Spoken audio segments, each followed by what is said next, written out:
the call. And I know Brenda said she was going to record the call.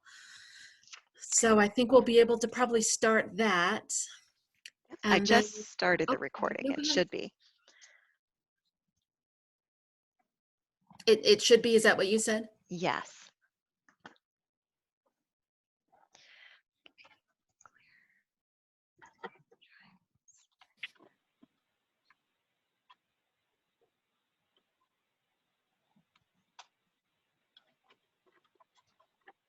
Goodness. Are we okay with that, Brenda, then?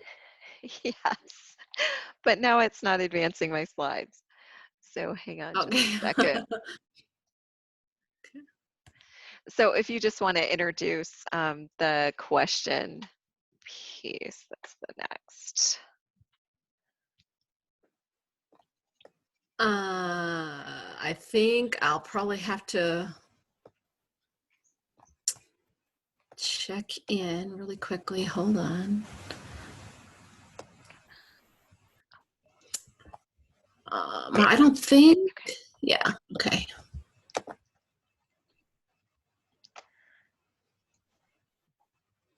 right, thank you.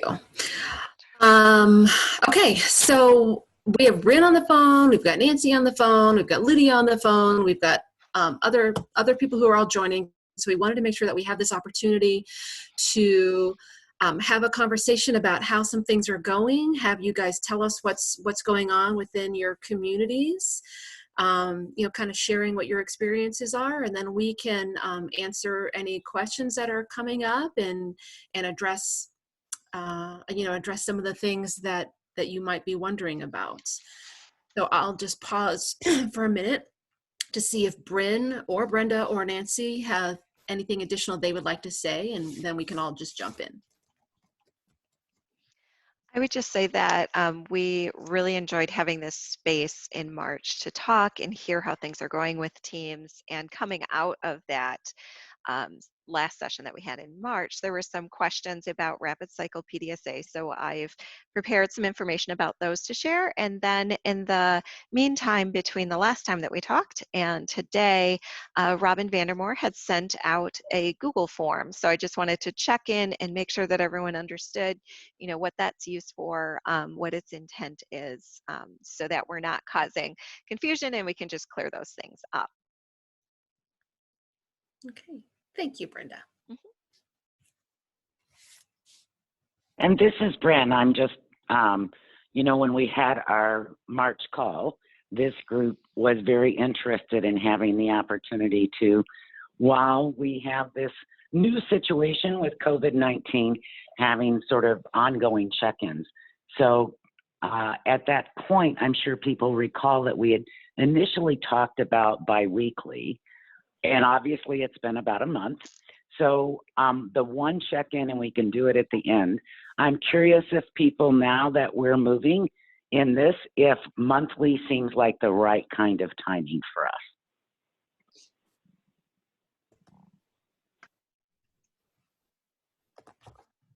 So welcome, everyone. I'm glad you're here.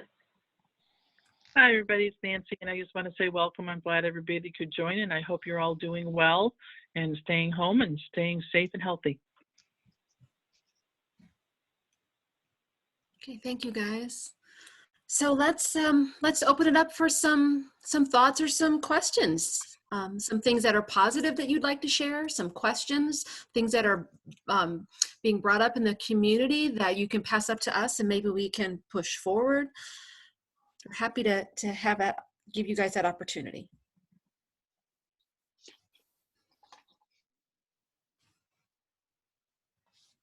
Well, I'll go. We in Berrien, you know, we struggle all the time with people's participation, but Raina put out a survey about virtual trainings that we could offer, and we actually got a really great response from a lot of people, and they're really interested in it. So we're getting our stuff together so that we can schedule some virtual trainings for our home visitors, because they overwhelmingly wanted it. So that's a great thing. And it was just exciting to get such a great response from them, because sometimes we're begging for responses. So maybe the quarantine is doing something good for us in Berrien. I don't know. But yeah, good stuff. Okay, good. Thank you. This is Kim from I almost said Saginaw, my old stomping grounds, but from Rural Health Department number 3, Rural Region 3. And anyway, we're having a meeting tomorrow, and that meeting will include our local leadership group plus our CQI following that, and then our parent group. We kind of have made a sub-parent group that work on their orientation manual. And they're going to be making that virtual now. They're going to be everything electronic, which is going to be a chore, but this is our new world. So if we're going to have new people come in, that's how they're going to have to share the information. I've been very pleased that whenever we've had communication, that people do have the ability, you know, to do the face-to-face through, we have Teams, and we can send out the link for that. And then we used to have Skype, but Teams is nice because everybody can see each other at the same time. So it's more of a connectedness, even though, you know, disconnected connectedness, I guess you'd say. But it's working well. And then we really had to flip-flop and back off and modify our plan for what we were going to do, because now going into year 4, we were going to be pretty aggressive with trying to link our referrals and be able to share referrals among the agencies. And that was going to, and being that we now are doing, not doing the home visits and trying to do them virtually depending on the program, we kind of have to do a touch base tomorrow and see where everybody's at with that before we move forward with actually, we have to do more talking about where is it now? What are we trying to accomplish? What is it going to look like? And that will be our cycle this time. And then depending on if we're ready to move forward, then we'll move forward to doing more in the next cycle. But we're constantly at the health departments being interrupted by COVID. You know, that takes the priority when it comes to our time and what we need to do as far as the outbreak increases. Unfortunately, up in the rural areas, it hasn't hit us too hard yet, but it's on the cusp, and we're preparing for that. And because of the fewer staff, those that you know, people that we have to follow up now, it's more time consuming for individuals because there aren't enough people to help. So I don't do that directly, but some of my staff do. And so far the home visitors have been hands off, but right now this morning I've been asked that they come in to help as that caseload increases. So it's kind of a day by day type thing. We want to move forward with all our LLG things, and that's what we're trying to do. And there's going to be some little setbacks that are going to pop up that we don't know what they are yet, and they're going to be out of our control. But that's kind of where we're at right now. Okay, thank you. You're welcome. So that it seems like there's been a lot of thought to kind of make that shift and just kind of be responsive to what's happening now. Yeah, we really have to have a good discussion tomorrow on, okay, who is able. One thing that's, I guess, a plus is that, a plus and a minus really, but the clients are very responsive to the either phone or telephonic somehow, you know, whether they're doing Skype or whether they're doing FaceTime or whatever they're doing with their clients. The clients are more responsive to that. So they said they actually think their visits will be up. However, the part that isn't so good is that they don't get the holistic picture. So they're probably more responsive because they don't get to get in and see that whole picture, and there's less loss of privacy and so on. But we will be able to touch more homes, hopefully. So that's a real plus. Okay. Just have to tomorrow meet with our partners and see where they're at. We all have to report out on how it's working for them. Right. Right. Okay. Anyone else?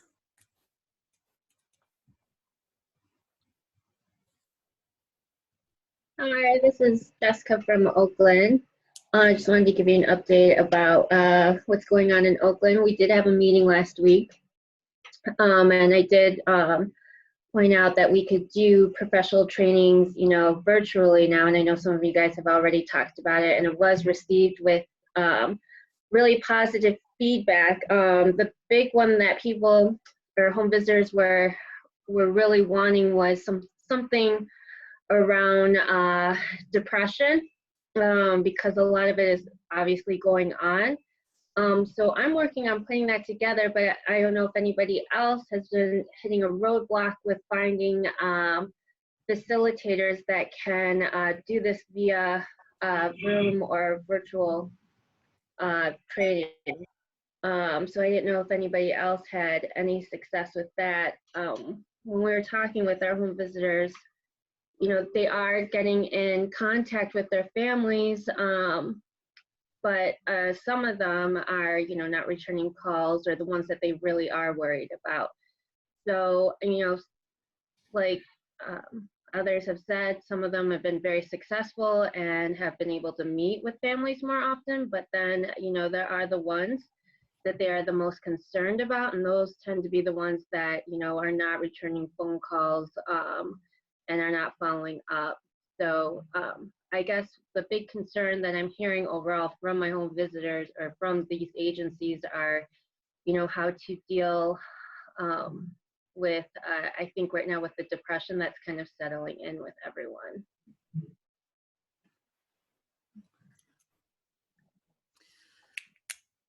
Anyone have any additional thoughts for Jessica, or maybe we can mention a couple things that we sent out yesterday that should be going on group sites soon.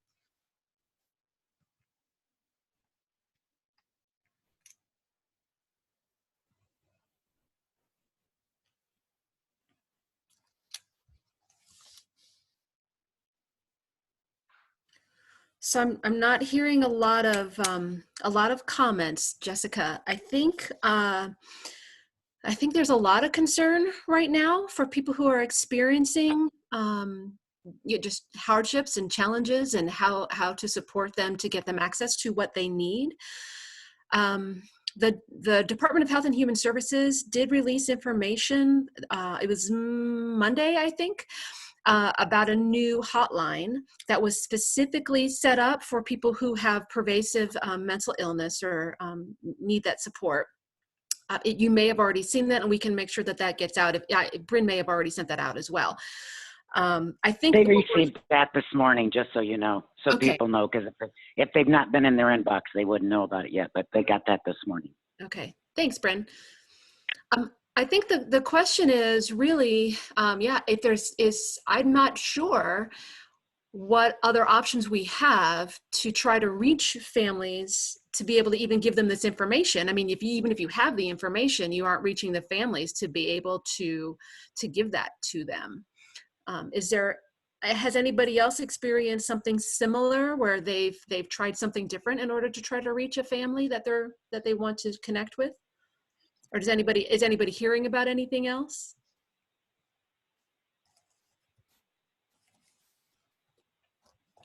And I wanted to mention, I did get Bryn's email, and I did forward that out this morning as well.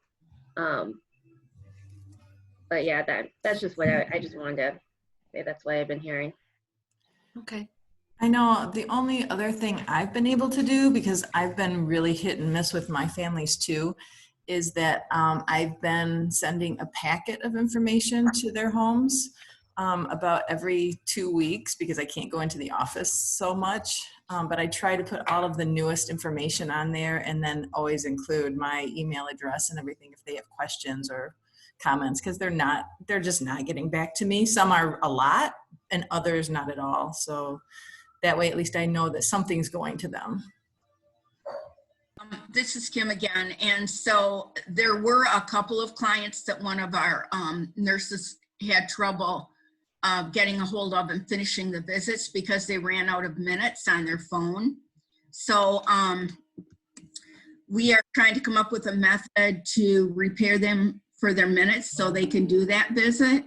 Then I found out how complicated it was because it depends on their phone and it depends on if it's talk or text and it depends on all these kind of things. So this morning they suggested maybe a Walmart card instead or something so they could trade off and take care of it and we could give them something. And we might be looking at the COVID monies or the MCH monies to be able to do that. So the nurse that was unable to get that because she said that when they run out of minutes, they just don't answer. I did ask her to send letters to that person and let them know that we will work with them on trying to get that paid for them. And so I don't know what her response back has been. And I don't know if it's just that person didn't want to participate, period, or it was a financial issue. So hopefully we'll be able to support them that way and help a little bit so that we, can be more successful with our visits. Thanks, Kim. This is Lisa from Region 2 and 3, actually, and at DHD 10. We have a variety of things happening in our 6 counties that we cover.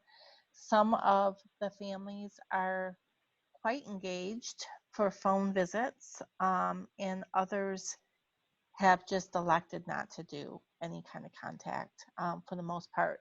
However, we're still reaching out and sending things. The workers have been real creative in trying to send things. I have one worker who is taking a package of activities every week or 2 and dropping them on the porch for families. She's finding that that's helping. And then keeping social distance is still happening there. It's just really hard. I tend to look at the cup half empty, and I worry about these families, and I worry about being able to keep them engaged so that we don't lose them. And I worry about the kiddos, and that's how I roll. And some of the workers are like seeing that as, the cup half full, because it's crazy because I'm seeing more of the families that have been engaged the longest pulling away. And I'm surprised about that because, you would think that they would stay more engaged with us. And I've had some of the workers say, well, that I think it might mean that we've done a good job in empowering them that they can handle this without us. And they're calling or texting if they need us. So I have mixed emotions about what's going on, but that's some of what we're doing and what we've noticed and what we've talked about here at DHD 10. Thank you, Lisa. So I'm hearing lots of suggestions. I'm sorry, go ahead, Jamie. Sorry about that. I just wanted to know, and we're rural region 1. I had a meeting a few weeks ago. I'm sure a lot of you guys have done the same. And I left the agenda completely open. I had 32 attendees, which for us is literally ridiculously rare. And I opened it up to anyone pretty much who was a home visitor, who was a supervisor. A couple of the parents attended. And they really took the time just to talk about what they were doing. And a lot of it, they talked about even just their personal lives, how it was affecting them personally. But I got a ton of feedback, and it just showed that they were super thankful for our LLG to bring everyone together. Even though we weren't specifically working on an agenda, it made the LLG more meaningful to them. It made them want to, in my opinion, attend the next meeting. So I did schedule another meeting for next week, and I've already have a much higher commitment than usual. Granted, some people, it's just because their schedules are more clear. The silver lining, I guess, being that in our area, we've been struggling with engagement. We've been struggling for that meaningful, why should I be a part of this? And this seems to be helping that out. Along with that, they shared resources that they were aware of because we cover 15 counties. That's also been a really big struggle. One person from I think it was the Great Start Parent Coalition, she said she's been sending out newsletters.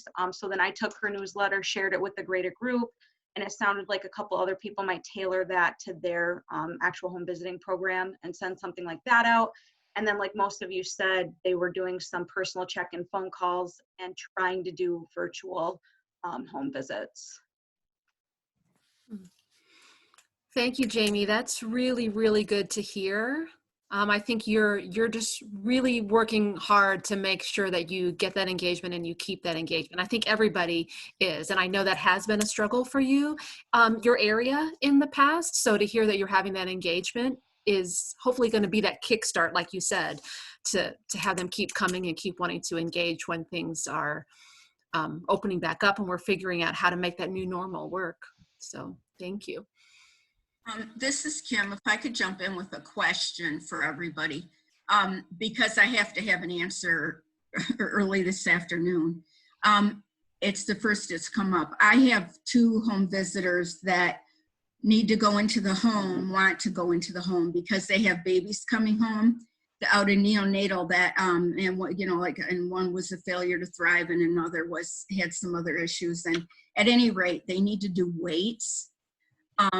I have not had anyone go out, so I don't have a lot of guidance. Is anyone still having home visitors go out to the home? Hey, Kim, this is Tina from Region 2, and I'm not doing these visits personally, but I know there are some nurses who are still doing those very like high risk baby checks like that. So maybe if you get in touch with Melissa Hahn or someone, I'm trying to think of who else, because most of us are COVID now, but someone from the health department here at HDNW, someone can give you some more guidance on that because they are still doing that. Okay, I appreciate that. Thank you very much. You're welcome, Kim. And are they, when you say they're nurses and you guys are up north, so I'm assuming that those are MIHP staff? Yes, they are. Yeah. I don't know if you want to check in also with your, with kind of your state consultants or a state consultant, just to kind of see if they're hearing that from others as well. I haven't followed as closely all of the MIHP guidelines that they are sending out. I know they send out their weekly update. I get a copy of that.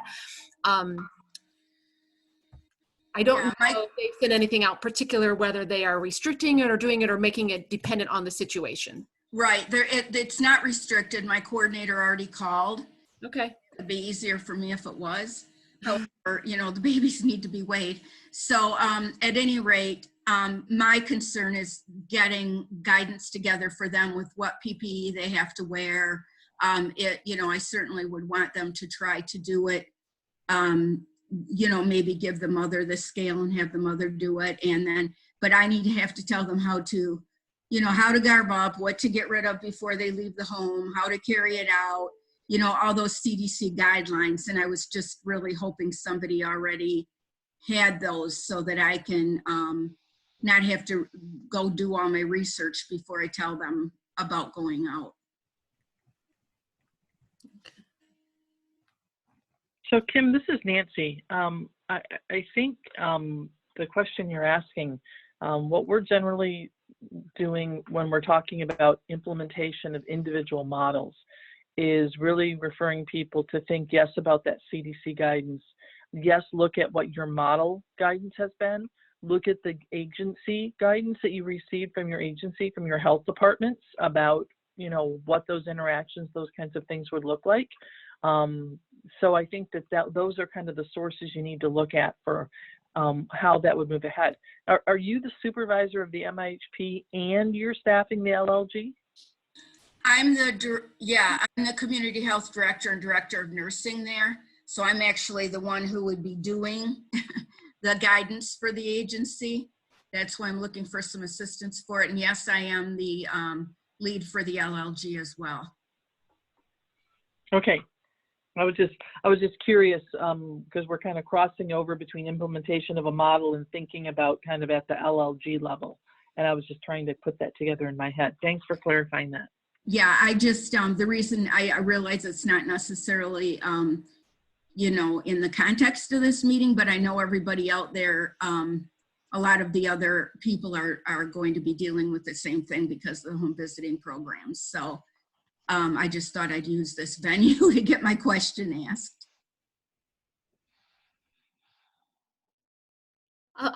I do have a question. I want to make sure we save some time for some of the stuff that Brenda wants to go over, but I do have a question. We received an email from a parent in Berrien who had a question about birthing classes and wanted to know if the department had any plans or any resources about doing some kind of a virtual birthing class. We did talk to some of our programs in Berrien, and they are looking at some different things. And so I don't know if they've been in contact with the LLG. We have found a couple of online resources that we've reviewed and that we think we can share as a resource, not necessarily endorsing it as a department, but share as a resource.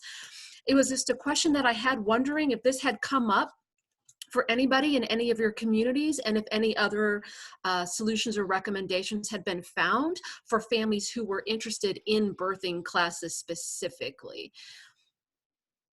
We had one of our members send out a couple of days ago a virtual birthing class that was open to anyone. It was unlimited, and there was quite a bit of interest in that because, you know, with the distance, people don't up in rural region 3, they don't have the opportunity to travel. So it was actually a good thing that they have that option now. So I have that.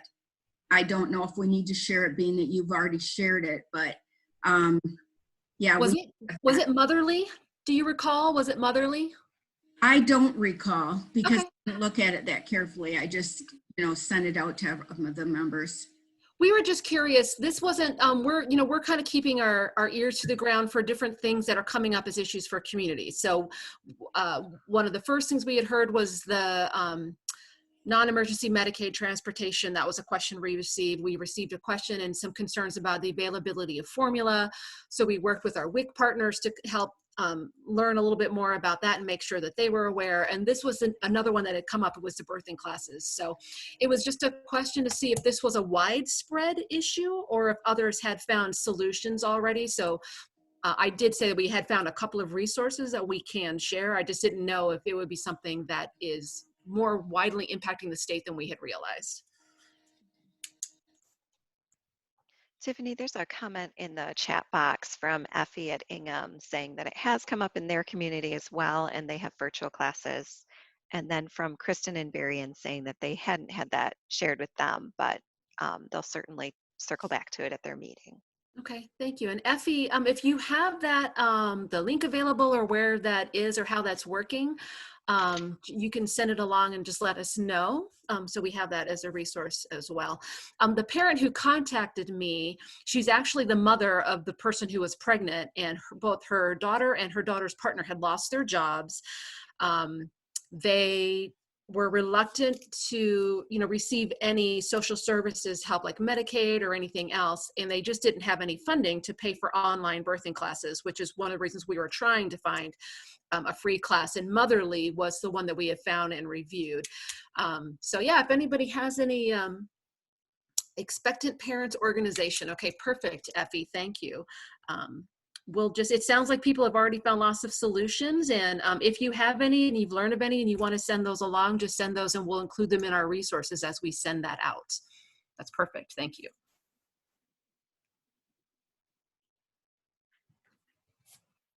Any significant successes that anybody wants to share before we move into the next portion with Brenda? It sounds like you guys have shared some really positive ways that you're making things work and you're making things continue in the midst of challenges of not having staff available and being unable to reach families and support families as much as you want. So I appreciate hearing all those, and I didn't know if there were other small pieces or anything else that was a success that anybody wanted to share. And this is Bren. I just want to kind of reorient us that we're really wanting to hear about the successes of the LLG. Much like Jamie's example of the UP, that you know, there's really important work happening with your home visitors and the LIAs and the families. But this call is really about hearing the successes of the LLGs. So I just kind of want to orient us to that. I'm happy to share on the Kent side. It's really exciting that our cycle is now on the ground. It was pretty tense, kind of like switching things up. There was a lot of having to think through how to do that, a lot of communication, which is actually really good. I've been personally encouraged to see parents working so hard at switching things up during such a hectic time.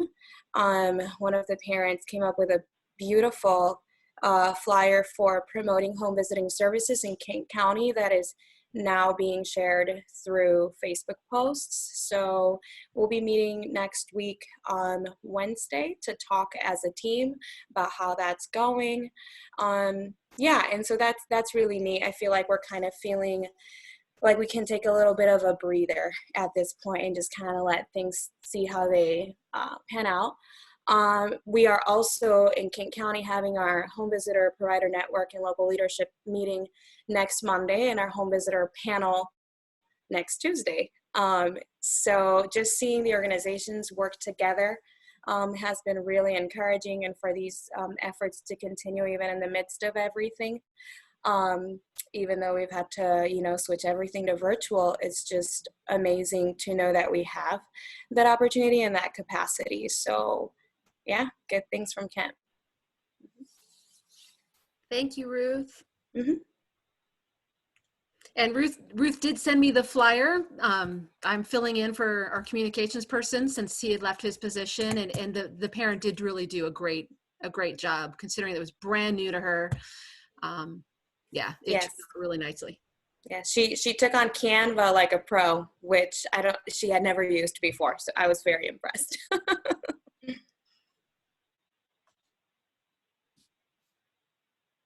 This is Lisa from LLG 2.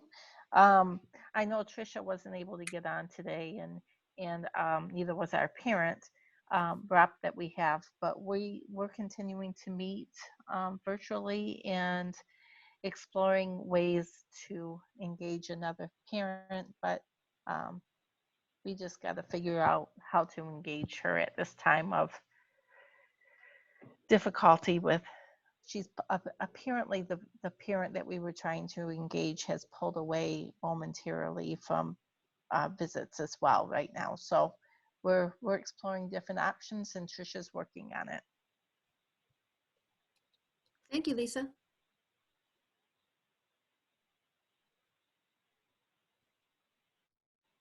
I do have a question. I'm looking for ideas of what different LLGs do, what kind of roles that parents play on your LLGs. I just feel like our parents are fairly new, like we spent a lot of time orientating them, and myself as I'm fairly new. So we're kind of at that spot where I really want to not necessarily include them more, but offer more options of involvement.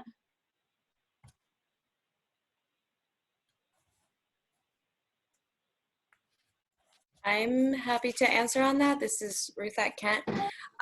Even though I've been here only 4 months, I've had the opportunity to have a lot of conversations with the parents and see what they've been doing, how they've been involved, and how they would like to be more involved. I specifically have a parent who has taken it upon herself to voice that she's well versed in communication, so more like emailing, setting, coordinating different things for, like, one of our parents has helped in setting up all of the panelists for our upcoming home visiting panel, and she's the one that sent out the invitation, all of the details for how the day is going to look. So she's been helping out in that way. I have another parent who says, I'm the kind of person that I'd rather be at a certain place at a certain time. And so any kind of event that takes place, if you're doing an event as an organization and you need me to run a booth, then I'll be there and I'll do that. I have another parent who can do more stuff from home. So like the flyer example, and she'll just keep track of how many hours she spent working on a flyer and just kind of like pulling resources in that sense. And as of recently, we started to do individual parent rep meetings so that I'm having a better understanding of how they each feel more comfortable contributing to the work. So I hope that's helpful. That is very helpful. Thank you. Welcome. Welcome. We did have Effie right in the chat, and Effie's with Ingham.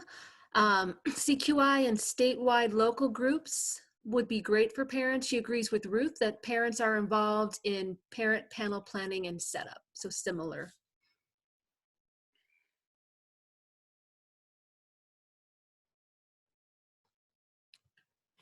I also too had a quick question. I'm not sure if this was going to be addressed later on. I think if I can remember, Ruth, you pivoted your CQI project, which is what we're in the midst of doing too. I just wanted to ask a question as far as like in terms of the team charter. Did we need to write a completely different team charter, or are we just updating the one that we have with what is currently happening now? I updated the one that we had to basically match the language of what we're doing now. Okay. Mm-hmm. This is Brenda. It depends upon what you're doing exactly in your pivot. So Ruth took a strategy that they were planning to do in person and just modified the test to be a test of it being virtual. And so in that case, she just changed the language around the specificity in the if-then statement of how they were going to test. If you were thinking that you need to go in a totally different direction, then it might be closing out the cycle that you have and starting up a new one, which I'm going to touch on in just a second. Robin Vandermoor had sent out a communication on a Google form to use that we were hoping would save some time for teams who are trying to quickly change direction. So I'm going to talk about that in just a moment for those who are completely moving away from what you were testing and going in a different direction, starting up a new cycle, so to speak. There's a separate form for that.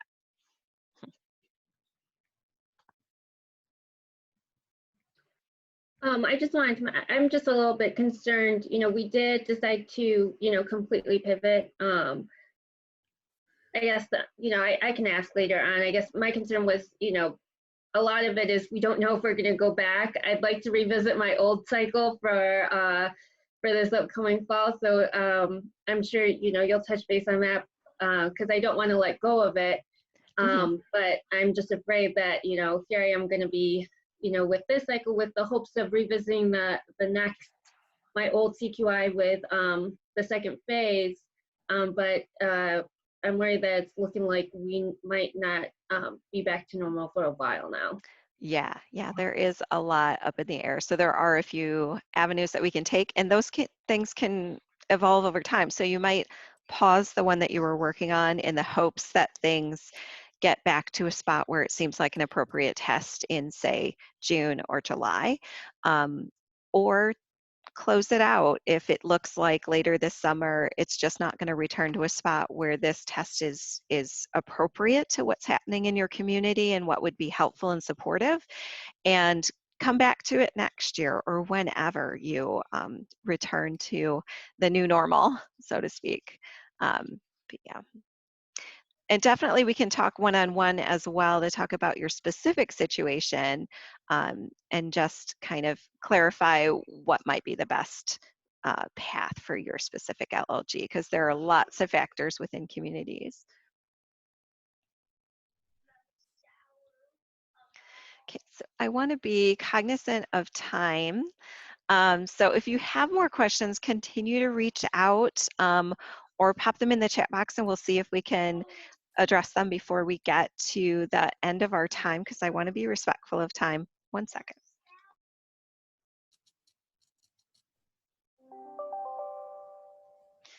I have to say I have a 6 and 8-year-old here. So If you're hearing noise in the background, it's because apparently right now is snack time.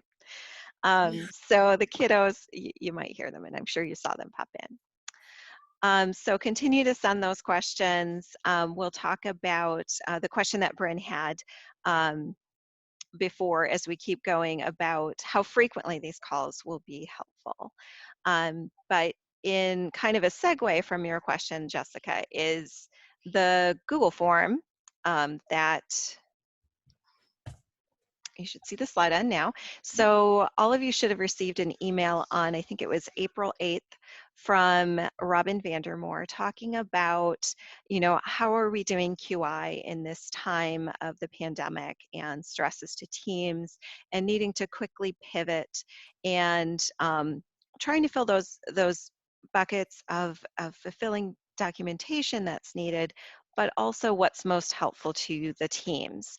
And one of the things that has been rolled out is this Google form. And what it is meant for is not for you to copy over team charters that you've already started, are already working on.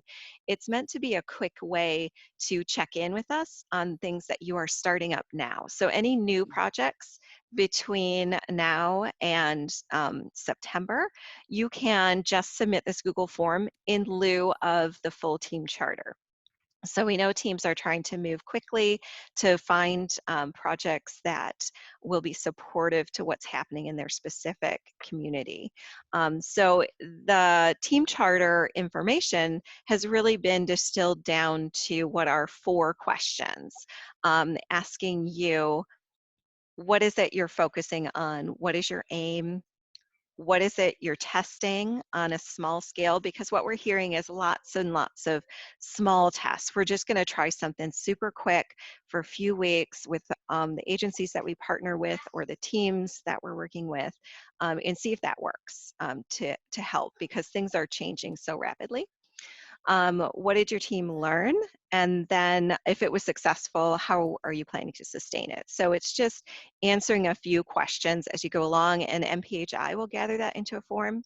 If you cannot access the form, which I've heard from 2 different people so far, one was an LLG, one was an LIA team, that's okay. Just send an email to your QI coach talking about those 4 areas. So checking in on, this is what we're thinking about testing. This is what we think our aim is. And your coach will respond back with, sounds great, or, let's talk a little bit about how you might measure it, or things that we've seen from other teams. Right now we have lots of things coming in kind of fast and furious, and new ideas for engagement that are happening all the time. So this is meant to be a less burdensome documentation. So you're just checking in on those 4 questions. Has anyone clicked in to look at this form yet? And Brenda, can I insert and ask a clarifying question? Sure. For all the LLGs, you're the QI coach, is that correct? That is correct, yes. I just wanted to make sure everyone knew where they're reaching. Thank you. Yes.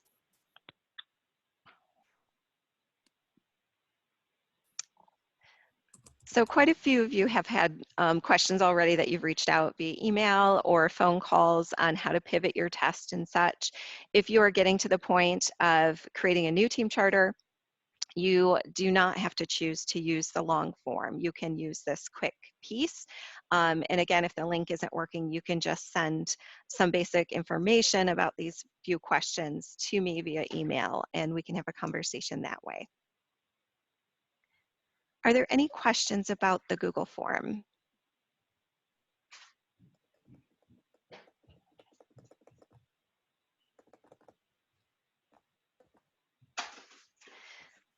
Well, one thing that I think is probably going to pop into people's minds as we move towards the May Grantee meeting, that one has been moved virtual. And we have been talking as a team here at MPHI and with MDHHS about how the sharing might work.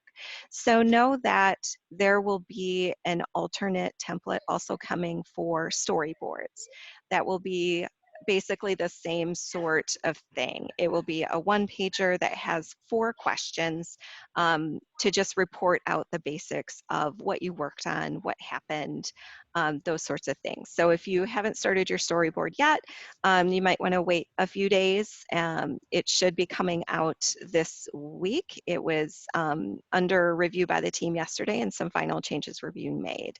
But it will be kind of the same sort of thing. Instead of that in-depth reporting, it's a shorter form because we won't have time at the grantee meeting to wander around and ask in-depth questions and such about people's cycles. So we'll have time for sharing, and it will just be a different sort of template that you can either choose to use or not use. We're just trying to think of ways to alleviate some of that documentation burden right now when everyone is so stressed. One moment. Hey, Brenda. Will the traditional storyboards still need to be done so that they can be sent to you? Or will we be using the new template, the temporary one for everything? The new template can be used for this year, for this particular time point.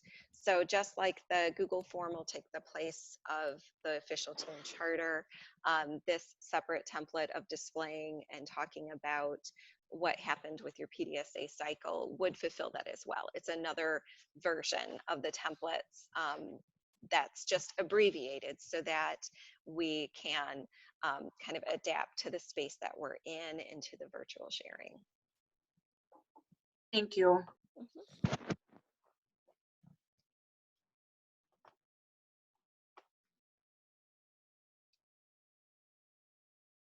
Okay, so move on to the rapid cycle because that was a question that came up, and I know that we have let me see, did I skip? Yeah, okay.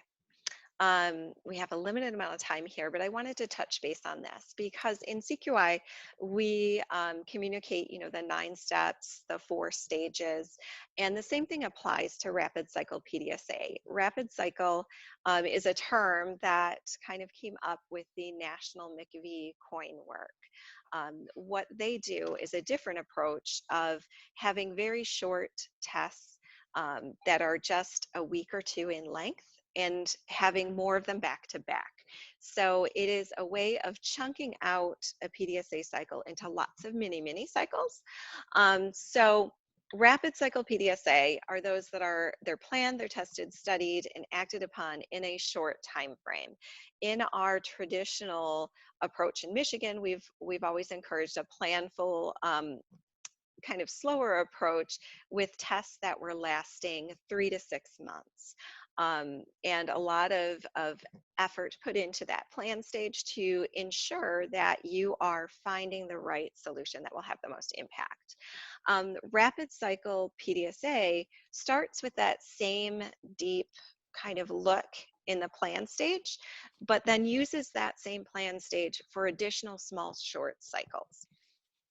So they are short and sweet, and it's something that we've talked about one-on-one with teams when it comes to planning a pivot, because in this point in time, you may not have that time to go back and forth and really, think about and make sure that this is the exact right thing for right now. It's more of, we're seeing this challenge right now. Our home visiting programs need our support. So let's get some virtual trainings put up for them, that sort of thing, to support the professional development.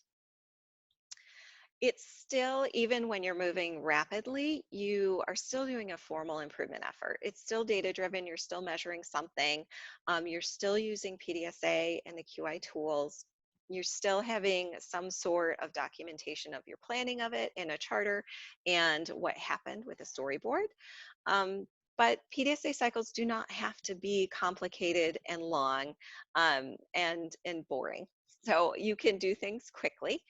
Rapid cycle PDSA is keeping very short, succinct cycles going. Because you're doing it so quickly, your team will be meeting more frequently. and sharing learnings more frequently and building upon those learnings. For lots of teams, this can feel fun. It's more exciting to try something, see if it works. If it doesn't work, we'll move on to the next thing, or if it kind of works, we will adapt in a couple of weeks and see how that goes. It can help with buy-in. So you're taking very small steps instead of rolling out a test to everyone, to all of your partners. You're trying it with just one to see if that works, and then scaling up as you go. So rapid cycle, as I said before, there's an investment in that initial cycle because you are going through your root cause, you are going through your brainstorm of solutions, and then you are just using the knowledge that you get from each of those tiny cycles to make a difference on the next tiny cycle. So in a traditional rapid cycle, you're looking at a month for the first time that you do this. And then after that, 1 to 2 week tests are what people generally see with rapid cycle, because you are, again, building upon one area. So you've invested a lot into the plan for one particular overarching problem, and then you're doing mini cycles to work towards improvement on that bigger goal. So the rapid cycle really comes in here at the bottom where you're doing very small scale tests in that PDSA ramp, which we use the ramp in lots of our QI training because this is how QI is supposed to be. It's supposed to be continuous and ongoing. With rapid cycle, it is focusing in on making those tests really small, and doing a very stepwise fashion towards a bigger change. So we like to do examples, but we're in a world where the LLGs have not quite had a rapid sort of approach happening. We've always been a little bit slower. There's been a lot of investment in projects around meeting engagement. Meetings may be quarterly. In some cases, it takes a little bit longer for lots of things. But the situation that we're in right now is a little bit different. It is trying to provide very rapid support that's appropriate to the moment. So this particular example was made up. It's not officially been tested by another team. Normally our examples are real life examples. This one is not. So if you were doing a sort of rapid cycle approach with an LLG, it might be if you're trying to connect with OBGYN practices to get those pregnant mothers into the program, you might start with a first approach of the LLG is just looking to connect with one OB within the practice, and that OB is looking to give materials on the home visiting programs to just a small subset of their staff. And then the second cycle, they would ramp it up to more of their families on their load. And then after that, you would continue adding in additional providers. Instead of a previous approach that might have been to look at the whole OBGYN practice office, which might have multiple OBs in it. That said, within our context of the MDHHS contract requirement to have at least documentation of 2 cycles, the way that we've been thinking about this term rapid cycle with LLGs in particular is not necessarily that thought of doing 7 or 8 cycles in a row. It is that ability to pivot, that ability to identify the challenges that you have and really focus on something that is small, is quick, that's supportive to your community.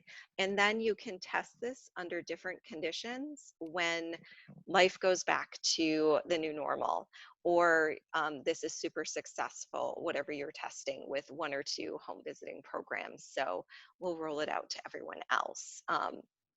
That sort of thing. It is really making that conscientious effort to target it just on one teeny thing to see if that can make the difference.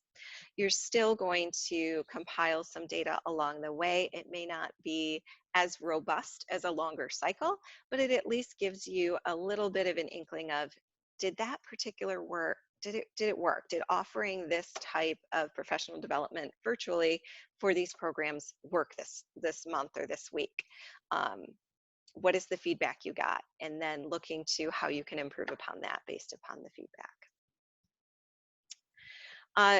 One of the kind of caveats to rapid cycle is it can be very easy to slide into a very top-down approach where one person on the team is making the decisions. You really need to have your whole team working together closely to make sure that you are meeting that need of finding solutions that actually answer to what the challenges are. Meeting regularly becomes very important when you are making these quick changes because you have to have ongoing communication. It doesn't always have to be a meeting in person. Right now, I think everyone has switched to virtual, and it seems to be, from what I'm hearing from teams, LLG and LIA, it's working pretty well to keep in touch virtually. And then look to what other teams are doing. So if you're hearing in these calls something that another LLG is doing that sounds interesting, or resources that they have, absolutely tap into that and try that. So I know I just blazed through that, but to distill it down, it's really looking at just very short tests. And you might have in rapid cycle a higher probability of the test not being successful, but you've also invested less time into testing it. So there's a little bit of a balance there. It's just another way of thinking about your QI. Are there any questions in particular about rapid cycle or how you should approach this, or things that you may have done very quickly that might be an example for another LLG?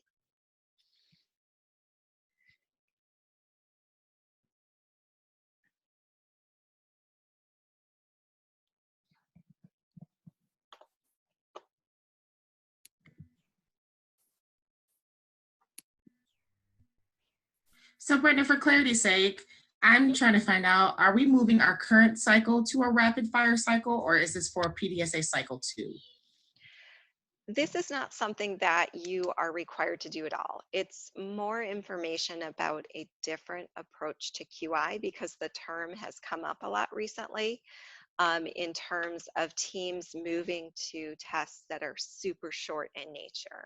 So it's not a requirement that you start doing it this way. It's just letting you know that there is another method. You don't have to think about 3-month cycles. You can think about things in a much shorter term.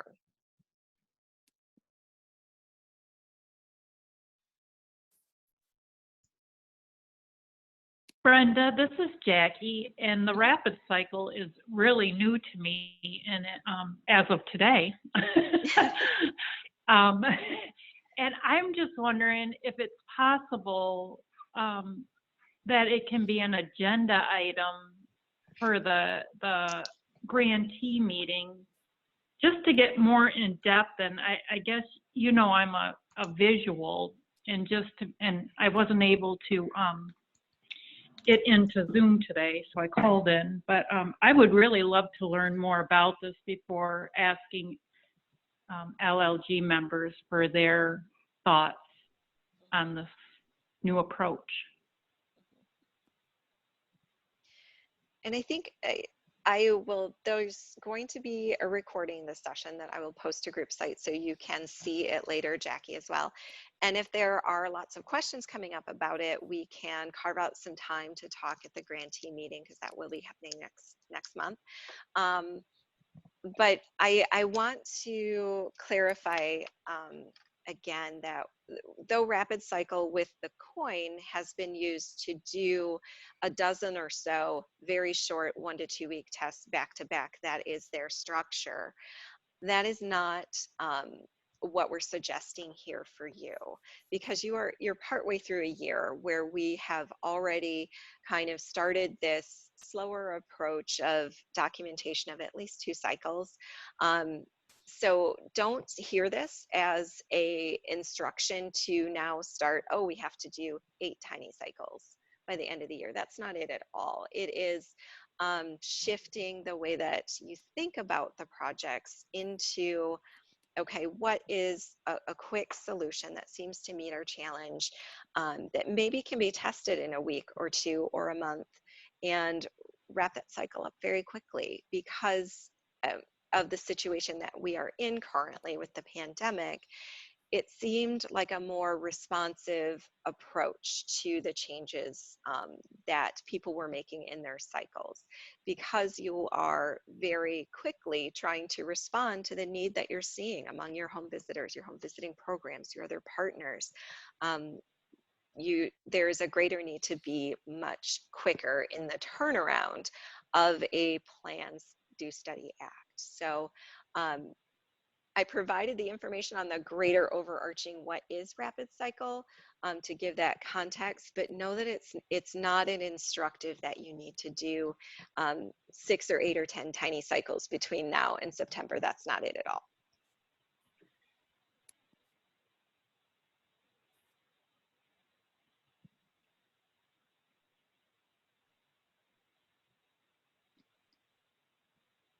So I know that we have gone slightly over our time. If you have additional questions, you can hang out for a couple minutes and continue to chat. I have a little bit of space where I can stay on. If you have questions that come up once you talk to your teams, reach out and let us know. It looks like Tiffany has to jump onto another call. I did want to just briefly touch in on the last slide, which is right now we have scheduled these for bi-weeklies into June. But as Bryn said, you know, that could be revisited. Does bi-weekly still sound okay? We took a little bit extra time between the first one and this one. The next one is scheduled for April 29th. And we can think about, you know, how frequently is this helpful? If you have questions for your QI project on how you might pivot or how you might do a rapid cycle, please reach out and I can help think it through with you and figure out what might be quick and supportive to your community. Are there any other like final notes or anything that you want to ask about?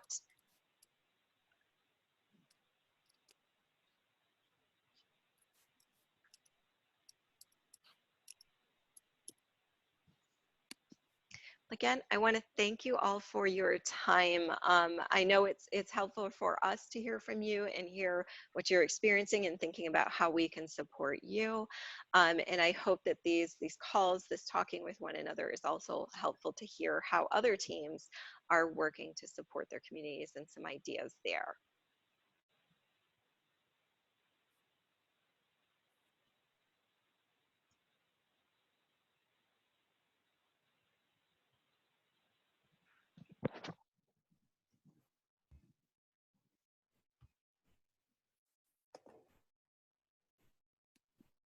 Thank you, Brenda. You're welcome, Kim. Have a good day. Okay, you too. Thanks. Thank you. Hi, Ruth. Thank you so much, Brenda. You're welcome. Thank you, Brenda. Have a good day. You too. Take care.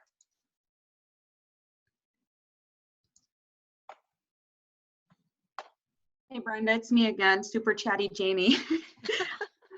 Okay. I do have a question, but I was waiting to make sure no one else had a broad question because it's, you know, focused on our region.